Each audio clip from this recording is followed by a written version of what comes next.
지난 시간에 이어서 오늘은 로마서 8장 18절에서 30절 말씀을 살펴보도록 하겠습니다. 지난 시간에 우리가 살펴본 바에 의하면 우리가 본래 아담의 후손으로 어머니의 태에서 태어나서 이 땅에서 살아가다가 예수 그리스도의 십자가의 대속의 죽음과 부활의 소식, 그 복음의 말씀을 믿음으로 말미암아 두 번째 출생, 하나님의 자녀로 다시 태어났다고 했습니다. 그래서 이것을 가리켜서 양자 삼으심, 즉 우리가 처음에는 하나님에게서 난 자가 아닌데 하나님 가정에 입양된 존재라고 했습니다. 하나님으로부터 나신 유일하신 분이 계시죠? 예수 그리스도, The Only Begotten Son이라고 유일하신 독생자는 예수 그리스도밖에 없습니다. 그럼 나머지 하나님의 아들들은 어떤 사람들이냐? 요한복음 1장 12절 말씀처럼 그분을 받아들인 자들, 곧 그분의 이름을 믿는 자들에게는 다 하나님의 아들들이 되는 권능을 그분께서 주셨으니, 우리는 예수 그리스도를 구원자로 받아들임으로 말미암아 하나님의 아들들이 되었고, 예수 그리스도는 본래부터 하나님의 독생자이신 겁니다. 우리는 입양된 양자입니다. 그러나 양자라고 해도 신분이나 권한이나 상속은 똑같이 받는다고 말씀드렸습니다. 우리는 양자가 되었으면 곧 상속자요, 그리스도와 함께하는 공동상속자라고 했습니다. 자, 공동상속자가 되면은 예수 그리스도와 마찬가지로 우리가 하나님께 속한 모든 것을 상속받습니다. 그것은 우리가 미래에 받게 될 영광입니다. 자, 그러나 이 세상에서 살아가는 동안 우리는 바로 예수님을 믿는다는 바로 그 이유 때문에 핍박과 고난을 받게 됩니다. 그래서 18절에 보니까 이 현 시대의 고난들은, 지금 우리가 몸을 입고 이 세상에 사는 동안에는 세상으로부터 고난을 받는다는 겁니다. 왜 고난을 받습니까? 우리가 세상에 속하였더라면 세상이 자기 것을 사랑하였겠지만, 우리가 세상에 속한 자가 아니요, 도리어 세상에서 하나님의 부르심을 받아가지고 그리스도께 속한 자가 되었기 때문에 세상이 우리를 핍박합니다. 그러니까 세상이 우리를 핍박하는 걸 보고 이상하게 생각할 필요가 없습니다. 세상이 우리를 핍박하기 이전에 예수 그리스도를 먼저 핍박했습니다. 그래서 요한복음 15장 20절 말씀에 보니까 그들이 나를 핍박하였으면 너희도 핍박할 것이요, 내 말을 지켰으면 너희 말도 지키리라. 공동상속자라고 해서 좋은 것만 상속받으려고 생각해서는 안 됩니다. 그 집안의 아들이 되었으면 그 집안에서 아들로서 겪는 영광과 함께 고난도 함께 받아야 한다는 겁니다. 우리가 하나님께 속한 자, 하나님의 아들들이 되었기 때문에 마귀의 공격을 받습니다. 옛날에 마귀의 종이었을 때는 마귀가 우리를 그냥 마음대로 살도록 내버려 뒀는데, 하나님의 자녀가 된 이후로는 마귀가 우리를 공격합니다. 세상이 우리를 핍박합니다. 우리가 그런 것들을 이겨내야 합니다.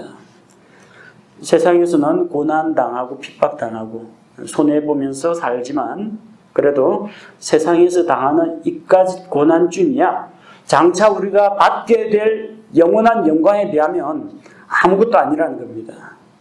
우리가 앞으로 누리게 될 영광과 보상이 너무 크기 때문에 이 현 시대에 우리가 당하는 고난은 정말 아무것도 아닙니다. 우리가 예수 그리스도의 공동상속자로서 주님과 함께 고난받고 주님과 함께 영광에 들어갈 것입니다. 자, 그러면 우리는 지금 현재 하나님의 자녀라는 신분을 가지고 있습니다. 우리의 영이 다시 태어났고 우리의 혼이 지옥 형벌에서 구원받았습니다. 한 가지 남은 게 우리 몸의 구속은 아직 이루어지지 않았습니다. 여전히 우리 안에는 옛사람, 죄에 길들여진 그 육신에 속한 것들이 있고, 또 살아가면서 계속해서 이 육신으로 말미암아 유혹을 받을 수밖에 없고, 그 때문에 내적으로 갈등을 일으키게 됩니다.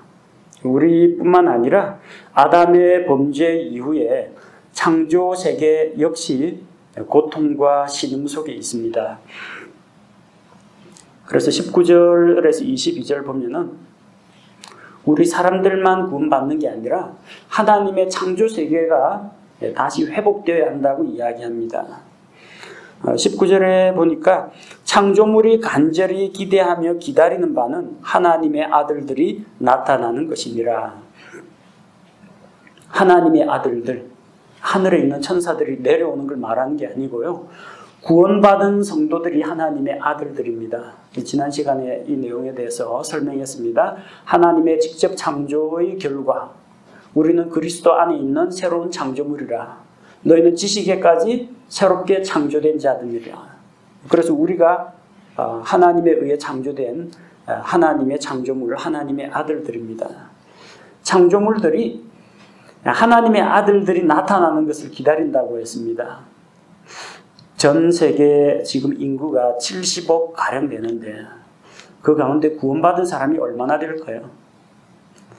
10%가 될지 안 될지 모르겠습니다. 전 세계에 불신자들이 자꾸 태어나고 또 태어나서 믿는 사람보다는 안 믿는 사람들이 더 많기 때문에 그러나 언젠가는 이 세상에 하나님의 아들들로 구원받은 자들로 가득 차는 그때가 올 겁니다. 왜 창조물들이 하나님의 아들들을 기다리느냐? 온 세상이 구원받은 하나님의 자녀들로 가득 찰 때, 물이 바다를 덮음같이 주의 영광을 인정하는 것이 온 세상에 가득하게 될 때, 바로 그때 창조 세계가 회복되기 때문입니다. 지금은 창조물들도 고통과 심 속에서 허덕이고 있습니다. 20절에 보니까 창조물이 헛된 것에 복종하게 된 것은, 창조물들은 원래 창조될 때는 하나님의 기쁨과 영광을 위해서 창조되었습니다. 바다에 헤엄치는 물고기나 하늘을 날아다니는 새들이나 그리고 이 들판에서 풀을 뜯고 있는 이 짐승들이나 그리고 산과 들에 자라는 온갖 풀과 꽃과 나무가 다 하나님의 영광을 위해서 창조가 되었습니다. 근데 헛된 것에 복종한다는 것은 무엇을 말하느냐? 창조물이 하나님께서 창조하신 그 본연의 목적대로 살아가지 못한다는 이야기입니다. 하나님께서 창조하신 목적을 달성하지 못하니까 헛되다라는 겁니다. 누구 때문이냐? 사람들 때문에 그래. 사람들 때문에. 하나님께서 아름다운 자연을 만들어 놓았는데 사람들이 그걸 다 파괴해버리고 산 만들었다면 터널 뚫어버립니다. 산 깎아가지고 거기다가 골프장 만들고 아파트 짓고 그럽니다. 하나님의 창조의 목적보다는 인간이 경제적인 이득을 위해서 자연이 희생당하고 있습니다. 물론 삶의 편리함을 도모하기 위해서 도로도 닦아야 되고 그 다음에 자연을 일부 가공하는 것도 필요한데 이게 자연이 하나님께서 우리에게 주신 그 본래의 모습, 그 본래의 목적이 아니라 헛된 것, 뭐가 헛됩니까? 인간의 탐욕, 야망, 욕심 이런 것 때문에 전쟁의 포화에 휩쓸리기도 하고요. 난개발로 인해 가지고 산림들이 그냥 전부 다 벌목군에 의해 가지고 좋은 나무 구하겠다 다 잘리기도 하고 땅을 넓히겠다고 갯벌을 막아가지고 생태계를 교란시키기도 하고 간척 사업한다고 이게 바다 막아가지고 수중생물들 다 이제 환경 오염에 허덕허덕 시달리고 있습니다. 동물들 역시 마찬가지입니다. 들판에서 뛰어놀면서 사람과 친화적인 관계 그리고 하나님께 찬양을 드리는 이런 모습이 되어야 하는데 그냥 욕심에 의해 가지고 사람들에게 저 닭장 속에 우리 속에 갇혀 가지고 사료 먹이고 살찌워 가지고 알 낳고 고기 얻기 위해서 강제 사육당하고 있습니다. 원래 이러라고 만든 생물이 아닌데 말입니다. 인간의 욕심 때문에 그래요. 사람들이 뭐 푸아그라인가 거위 간 빼먹겠다고 거위에게 안 좋은 거 먹여가지고 간이 부풀게 만듭니다. 그래서 간을 얻으려고. 그 사람들이 털가죽을 위해 가지고 밍크 코트 같은 것들, 여우 목도리 같은 거 그거 얻으려고 동물들을 하도 잡다가 어떤 동물은 그냥 멸종 위기에 처한 것도 있습니다. 코뿔소 뿔이 서각이라고 한의학에서 약효가 있나 봅니다. 그거 하느라고 이제 코뿔소 잡아들이는 바람에 코뿔소도 힘들어요. 그러니까 화학 연료, 이런 약품들을 사용하고 그리고 뭡니까? 화석 연료 같은 것들을 떼다 보니까 지구 온난화 때문에 북극의 빙하가 녹아내리고 북극곰들이 허탈하게 얼음 타고 그냥 떠내려가기도 하고 먹을 것을 구하지 못하고 자기들 우리를 갖추지 못하고 그런 일들이 일어납니다. 조금이라도 더 많이 생산하겠다고 유전자 조작해가지고 식물들 병충해에 강하고 그 다음에 열매를 많이 맺는 이런 콩이나 옥수수 만들겠다고. 하나님께서 원래 그렇게 만들지 않았는데 유전자 변형이 일어납니다. 그게 사람 몸에 좋겠습니까? 우리가 그런 거 먹고 삽니다. 뭐 때문에 그래요? 하나님께서는 조화와 질서 가운데 이 식물과 동물을 만드시고 아름다운 자연 환경을 만드셨는데 아담의 범죄 이후에 사람들의 탐욕과 범죄 때문에 이 자연의 질서 이게 무너지고 환경이 파괴되고 있다는 겁니다. 우리 그 죄인들만 죄와 그 고통과 이게 율법의 저주에서 신음하는 게 아니라 이 자연 만물이 함께 신음하고 있다는 겁니다. 그래서 하나님께서 그런 창조물이 헛된 것에 복종하고 헛된 것에 복종하고 있지만 그래도 소망 중에 복종하도록 그들을 남겨두셨습니다. 왜 남겨두셨느냐 하면 언젠가는 그 창조 세계가 구원자 예수 그리스도께서 다시 오실 때 회복될 소망이 있기 때문에 소망 가운데서 그냥 기다리게 하셨습니다. 나중에 천년왕국 가면은 생태계 질서가 다시 회복될 겁니다. 자, 21절에 보니까 또 온 창조 세계가 지금까지 함께 신음하며 고통 중에 산고를 치르는 줄을 우리가 아나니. 이 아이를 가진 그 임신부가 고통 중에서 산고의 고통을 겪죠. 그것과 마찬가지로 지금 이 자연 만물이, 이 자연 환경이 고통과 신음 속에서 산고를 치르고 있습니다. 여기 말씀해 보니까 22절에 온 창조 세계가 산고를 치르고 있다고 했습니다.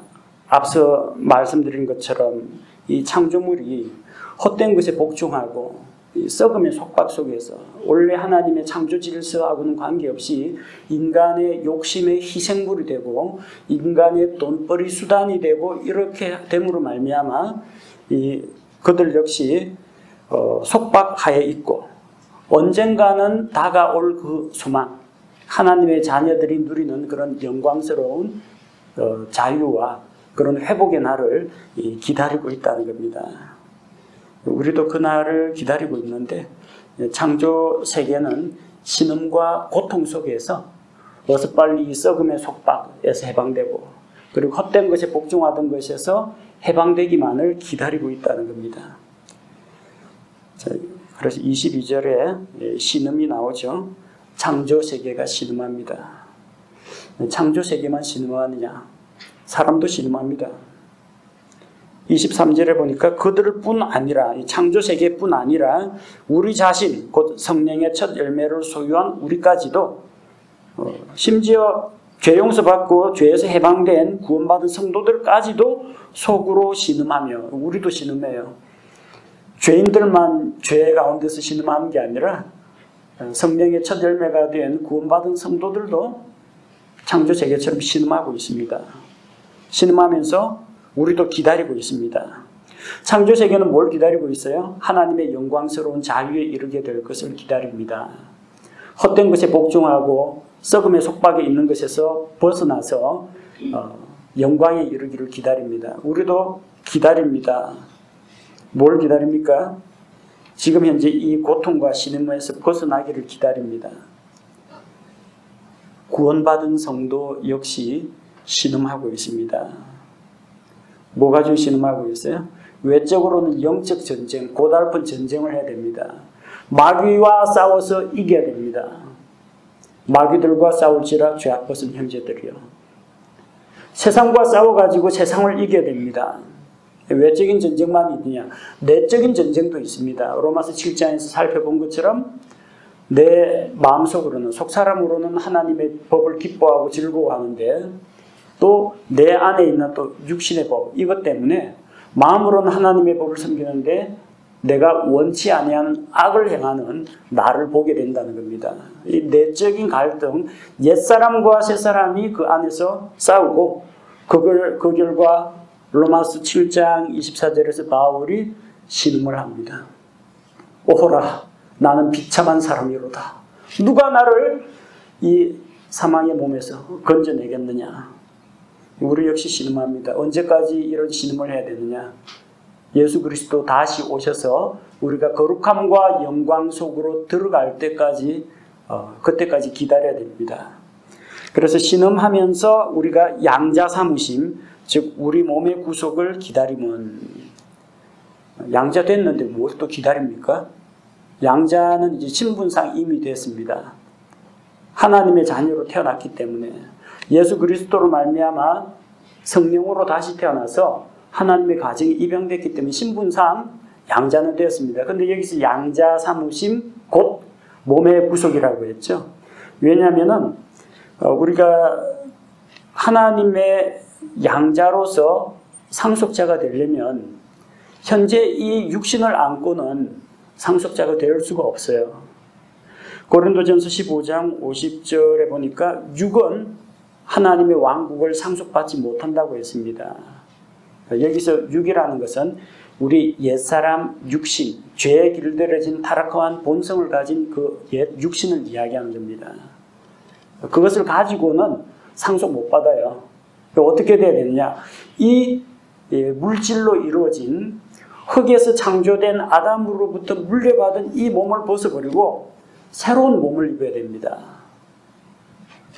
거룩한 몸, 예수 그리스도께서 부활하시고 얻으신 그 영광스러운 몸, 죽지 않는 몸, 병들지 않고 쇠하지 않고 늙지 않는 그 영광스러운 몸을 입어야 됩니다.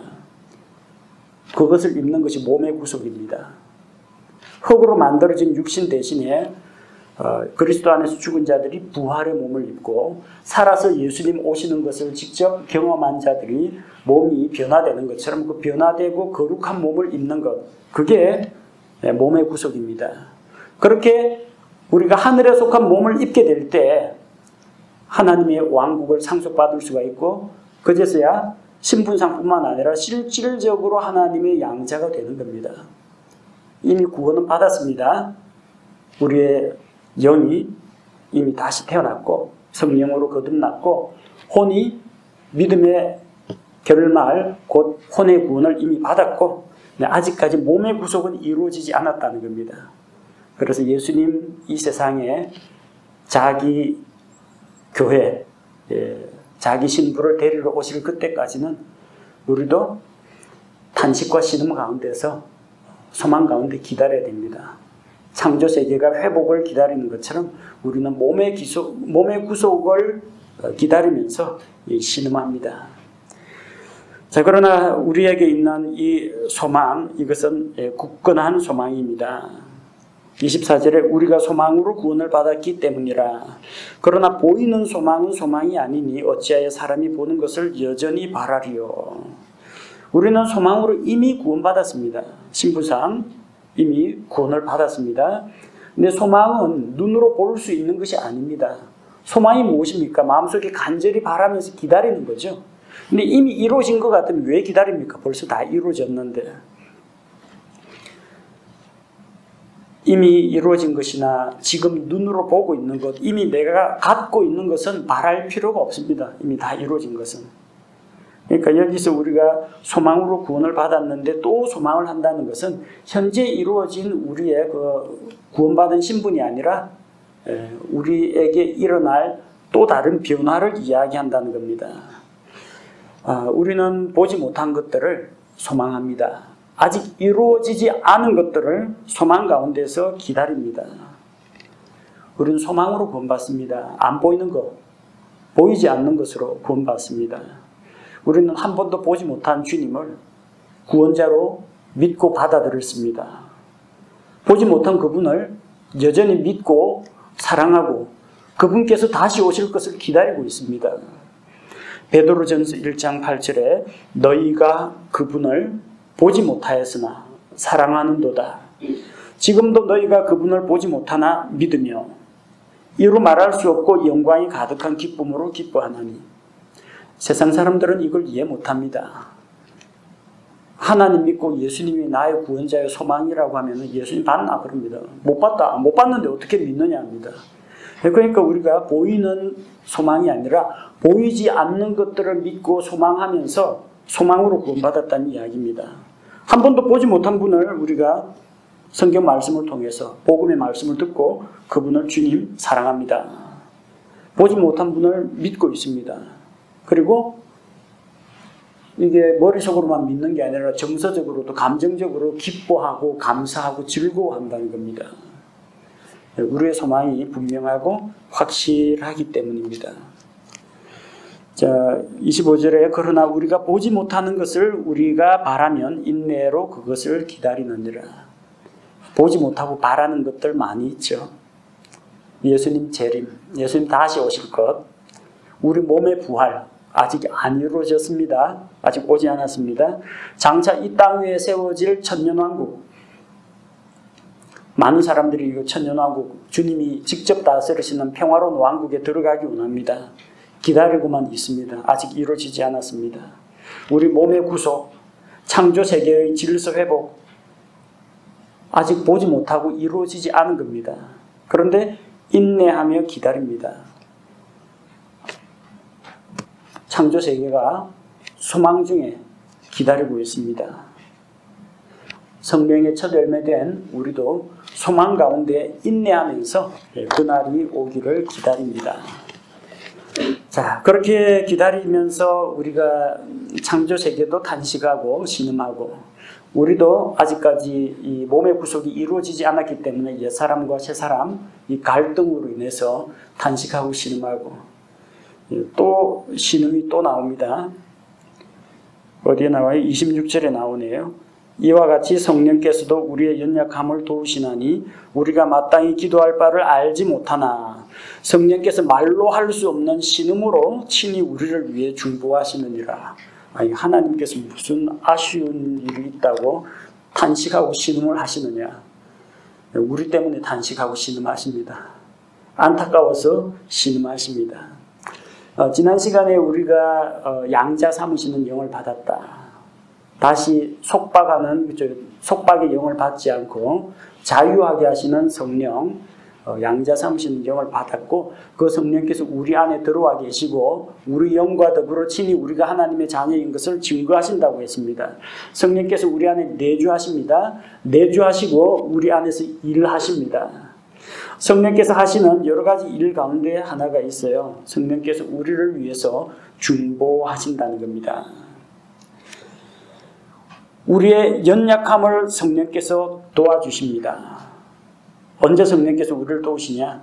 우리가 연약할 때. 연약한 나 자신을 의지하지 않고 주님을 의지하고자 할 때 성령께서 도우십니다.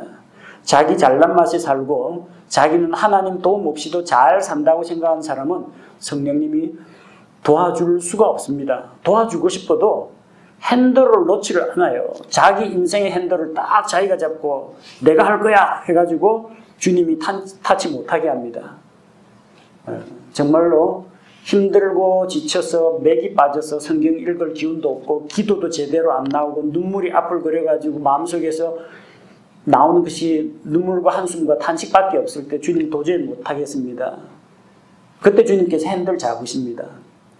자아가 완고하게 살아가지고 고집 피우면요, 내 마음속에 주인은 주님이 아니라 예수님 이름만 주인이고 자기가 주인 노릇을 합니다. 그럼 성령께서 도와줄 수가 없어요. 우리가 지치고 피곤하고 연약할 때, 우리의 연약한 모습을 들고 나갔을 때 성령께서 개입하시고 도와주십니다. 우리가 마땅히 빌 바를 알지 못할 때 어떻게 기도해야 될지 어떤 때는 아예 기도할 생각조차도 안 나고 멍하니 해가지고 주저앉아가지고 넋놓고 있어야 할 그런 때가 있습니다. 바로 그럴 때 우리는 넋놓고 슬럼프에 빠져있고 지쳐 쓰러져 있을 때 성령께서 우리를 도우십니다. 성령님께서 신음하면서 우리를 위해서 중보하십니다. 우리가 마땅히 기도할 바를 알지 못하지만 성령께서 말로 할 수 없는 신음으로 친히 우리를 위해 중보하십니다. 우리가 힘들어할 때 성령께서도 안타까이 여기십니다. 우리가 하나님보다 죄를 좋아할 때, 우리가 욕심에 사로잡혀 있을 때, 우리가 형제들 사이에 자매들 사이에 불화할 때 안타깝게 보시고 성령께서 탄식하십니다. 신음하십니다. 그 성령께서 신음하면서 우리를 위해서 친히 중보하신다는 겁니다. 성령은 어떤 힘이나 영향력이 아닙니다. 인격체십니다. 그래서 우리의 아픔을 직접 느끼시고 슬퍼하시고 탄식하시고 신음하시고 우리에게 명령하시고 지정의를 다 갖추고 있는 분입니다. 성령의 중보는 우리에게 도움이 됩니다. 우리가 마땅히 빌 바를 알지 못한다고 했죠. 하나님의 뜻은 무엇입니까? 제가 무엇을 하면 좋습니까? 우린 잘 몰라요. 근데 누가 아시느냐? 성령께서 아십니다. 고린도전서 2장 10절에서 11절 보면은 사람의 속에 있는 것들은 사람의 영이 가장 잘 안다고 했습니다. 마찬가지로 하나님의 깊은 곳에 있는 하나님의 뜻과 계획과 우리의 앞길에 대한 하나님의 청사진은 누가 알고 있냐? 하나님께서 알고 계십니다. 우리는 잘 모르고 기도할 때가 있습니다. 이게 하나님의 뜻인지 이 길이 맞는지 잘 모르고 도전을 합니다. 그러나 성령께서는 하나님의 영이시기 때문에 하나님의 뜻과 계획을 잘 알고 있습니다. 하나님의 깊은 것들도 살피고 통달하고 계신 분입니다. 그래서 우리 마음속에 어떻게 기도해야 될지, 우리가 어떤 마음 가져야 할지, 우리가 무슨 약속의 말씀을 믿고 주장해야 될지 우리 마음속에 성경을 읽을 때 깨달음을 주시고 우리 마음속에 동기력을 불러넣어 주신다는 겁니다. 그래서 요한일서 5장 14절 말씀처럼 우리가 기도할 때 하나님의 뜻대로 기도할 수가 있습니다. 내가 저기 하나님의 마음속에 들어가 보지도 않았는데 하나님의 뜻을 어떻게 압니까? 성령께서 말씀을 통해서 우리에게 하나님의 뜻과 계획을 깨닫게 하시기 때문입니다. 이 세상에서 고난과 핍박을 당하고 위축되어 있고 영적 전쟁에 시달리고 내적 갈등에 시달릴 때 낙심하지 마십시오. 성령께서 계십니다. 로마서 8장 시작부터가 성령 아닙니까? 죄와 사망의 법에서 생명의 성령의 법이 우리를 해방시켰습니다. 죄에서 구원해주고 건져주는 것으로 끝이 아니라는 거죠. 우리 안에 내주하셔서 우리를 하나님의 양자로 삼아주시고 우리가 하나님의 아들 된 것을 증거해 주시고 우리가 탄식하고 신음하고 절망 가운데 있을 때 친히 신음하면서 우리를 위해서 기도하신다는 겁니다. 낙심할 필요가 없습니다. 성령께서 도와주십니다. 로마서 7장의 그 암울한 이야기는 날려버리십시오. 로마서 8장에서는 희망이 넘쳐납니다. 소망이 넘쳐납니다. 하나님의 성령께서 우리 안에 들어와 계시기 때문입니다. 또 우리는 이미 다 이긴 싸움을 싸우고 있습니다. 우리는 이미 합격한 곳을 향해서 나아가고 있습니다. 이미 우리 신분이 변화가 되었기 때문입니다. 하나님의 자녀가 되었고 천국 시민이 되었고 하나님께서 계획하신 하나님의 아들들이 누리는 그 영광에 들어가도록 우리가 예정되어 있기 때문입니다. 그래서 28절에서 30절 내용을 보면은 합력하여 선을 이루시는 하나님 이야기가 나옵니다. 로마서 8장 28절은 그리스도인들 사이에서 아주 널리 알려진 구절입니다. 또한 이 구절만큼 많은 사람들에게 잘못 인용되는 구절도 흔치 않을 겁니다. 너무 유명하고 너무나 감동스러운 구절인데 너무나 엉뚱한 방향으로 인용을 많이 한 구절이 28절입니다. 뭐라고 되어 있습니까? 우리가 알거니와 하나님을 사랑하는 자들 곧 그분의 목적에 따라 부르심을 받은 자들에게는 모든 것이 합력하여 선을 이루느니라. 딱 요까지만 읽습니다. 그 다음 절도 읽어야 되는데 딱 요까지만 읽고 요 구절을 가지고 풀어가지고 해석을 합니다. 자, 나는 하나님을 사랑하지. 내가 하나님께 하나님의 뜻대로 목적대로 부르심을 받았지. 그러니까 모든 것이 합력하여 내가 좋은 일을 겪든 나쁜 일을 겪건 다 결국은 합력하여 선을 이룬다. 그러다 보니까 이게 뭐 운명론자도 아니고 낙관론에 빠져버립니다. 이번에 공부 안 해가지고 기업체 혹은 대학 시험에 떨어졌습니다. 다 합력하여 선을 이룹니다. 낙심하지 마십시오. 더 좋은 게 있습니다. 자꾸 이런 식으로 이야기해요. 더 열심히 공부하라고 이야기해야 되는데 엉뚱한 이야기 하는 겁니다. 뭐 질병에 걸려서도 교통사고를 만나도 사업이 망해도 누구 뭐 가족이 죽어도 뭐 아내가 바람 나가가지고 집을 나가도 다 합력하여 선을 이루신다 이러니까 마치 그리스도인 가정에는 환난과 핍박과 우고가 찾아와도 언제나 해피엔딩 만사 형통한다 그런 식으로 잘못 이것을 해석한다는 겁니다. 여기 본문 말씀 절대 그런 이야기가 아닙니다. 합력하여 선을 이루는데 그 선이 뭐냐는 겁니다. 이 뭐 인간 만사 세옹지마 그 이야기 하자는 게 아닙니다. 세옹 변방세 노인옹 변방에 사는 어떤 노인이 있었는데 말 한마디를 잃어버렸어요. 말은 중요한 재산입니다. 주변 사람들이 걱정을 하면 영감님 안 되셨습니다. 그러니까 혹시 누가 압니까? 이게 복이 될지 보니까 말이 안마를 데리고 왔어요. 그 사람들이 축하드립니다. 그러니까 혹시 누가 압니까? 이게 또 화가 될지. 그래서 이 안마라고 이제 새끼를 낳았어요. 근데 자기 아들이 그 말 타다가 떨어져가지고 다리가 부러져서 쩔름발이가 돼버렸어요.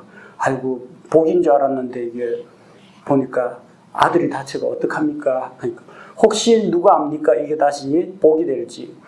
전쟁이 일어났는데 사람들이 젊은이들이 강제로 군대 징집되는데 그 아들은 이 다리를 다쳐가지고 전쟁에 나가지 않게 되었습니다.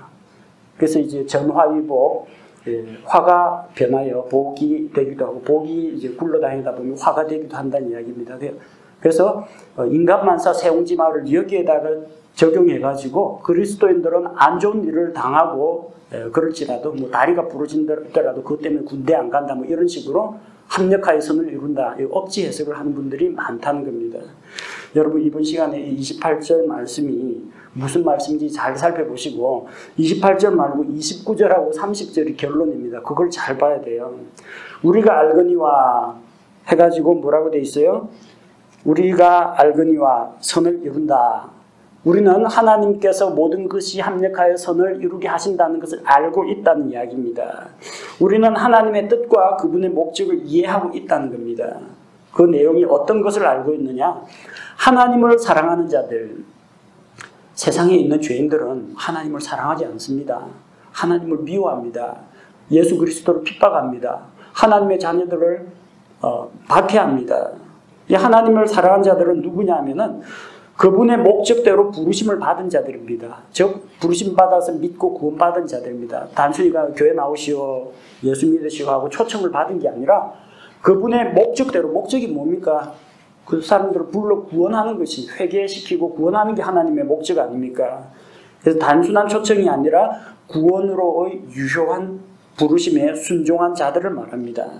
즉 여기에 나오는 합력하여 선을 이루는 그것이 이루어지는 대상은 누구냐면은 하나님을 사랑하는 구원받은 성도들이라는 겁니다. 그리고 모든 것에는 좋은 것, 나쁜 것, 이 모든 것이 포함이 됩니다. 때로는 시련과 고통과 연단과 기근이 될 수도 있고 어떤 때는 복과 건강과 출세나 이런 것들이 될 수도 있습니다. 좋은 것이든 나쁜 것이든 우리가 어떤 인생 여정을 겪건 합력하여 선을 이룬다는 겁니다. 이 좋은 것 나쁜 것 모든 것이 서로 긴밀하게 상호작용하여 하나님의 선한 목적이 이루어지게 한다는 겁니다. 무슨 일을 만나든 만사형통하리라 그런 이야기가 아니에요. 합력한 결과 하나님께서 이루고자 하는 그 선한 목적이 무엇이냐는 겁니다. 무엇이 선한 것이냐? 그것은 그 뒤에 나오는 29절과 30절에 나오는 것입니다. 구원받은 자들이 하나님의 영광에 이르는 것, 이것이 하나님이 궁극적으로 추구하시는 선이고 우리를 향해서 가지고 있는 궁극적인 목표, 계획이라는 겁니다. 합력하여 선을 이루는 게 좋은 일 만나든 나쁜 일 만나든 다 잘 될 거야, 그런 이야기가 아니고요. 하나님께서 우리의 삶이 어떠한 인생 여정을 거치든지 최종 목적은 우리가 예수 그리스도 형상을 닮은 사람이 되게 하신다는 겁니다. 이게 우리의 소망이라는 겁니다. 29절과 30절을 가리켜서 구원의 황금 사슬이라고 합니다. 체인이라고 했는데 사슬이 서로 고리가 이렇게 연결되어 있죠. 하나가 그 다음 것과 그 다음 것과 연결되어 있습니다.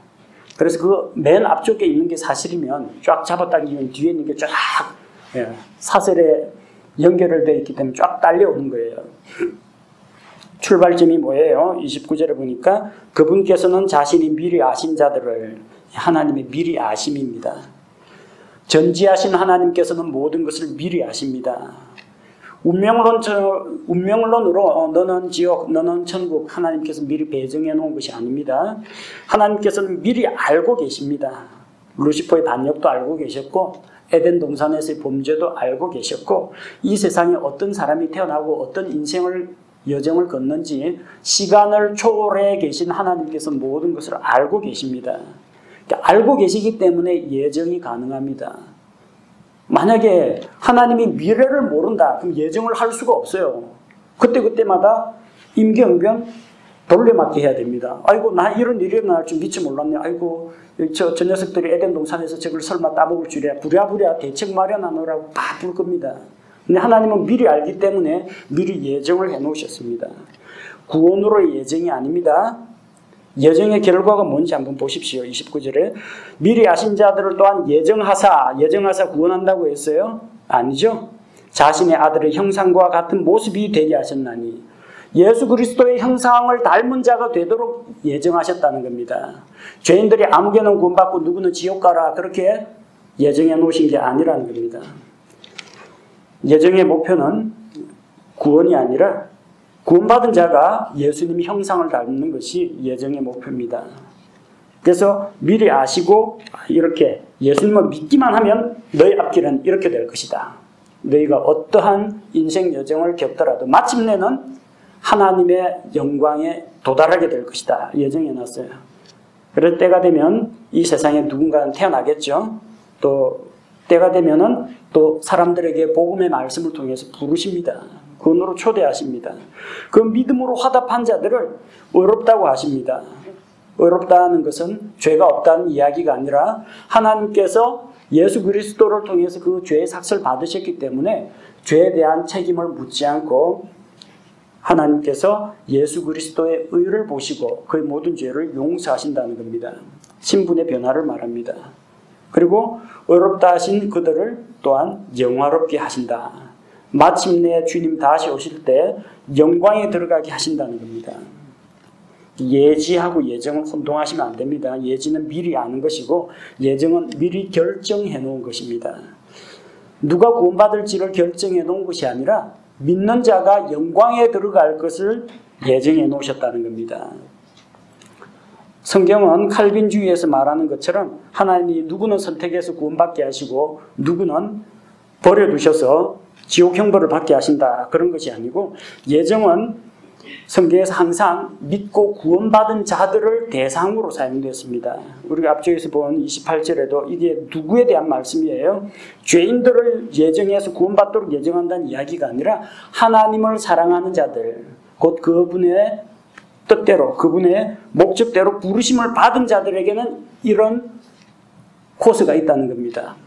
마지막에 예수 그리스도의 형상을 닮아서 영광에 들어가는 이 과정에 들어가게 된다는 이야기입니다. 그래서 여러분, 이 세상에서 마귀의 공격받고 세상의 핍박을 받고 내적인 갈등, 옛사람과 싸우고 육신의 정욕과 싸우고 때로는 넘어지고 탄식하고 신음하더라도 걱정하실 필요가 없다는 겁니다. 어떤 사람은 영적으로 승리하면서 축축축 나아가는 사람도 있고 어떤 사람은 전쟁에서 승리하다가 자신과의 싸움에서 져가지고 몇 번 주저앉을 때도 있습니다. 근데 주저앉는 것으로 영원히 끝나지는 않는다는 겁니다. 왜? 하나님을 사랑하는 자들, 그리고 그분의 뜻대로, 그분의 목적대로 부르심을 받은 자들은 어쨌든 이런 과정, 저런 과정, 수많은 과정을 거치겠지만 최종 목표는 어디? 예수 그리스도의 형상을 닮은 자로 영광에 들어가는 것이 예정되어 있다는 겁니다. 여러분 이미 합격해 놓은 기업에다가 입사 원서 내는 겁니다. 여러분 이미 합격해 놓은 대학에 지금 시험 보러 가는 겁니다. 이미 돼 있어요, 신분상. 여러분이 어떤 과정을 거쳐서 여러분이 하나님의 자녀, 예수님 믿고 하나님 자녀가 되는 그 순간에 이미 이 구원의 황금 사슬에 들어가 있습니다. 하나님 여러분 미리 아시고 여러분이 언제 이 세상에 태어나고 언제 예수님 믿을지도 미리 알고 계십니다. 너는 믿어라, 너는 믿지 마라 정해놓은 것이 아니라 미리 알고 있는 그들을 위해서 이런 놀라운 계획을 세워놓으셨다는 겁니다.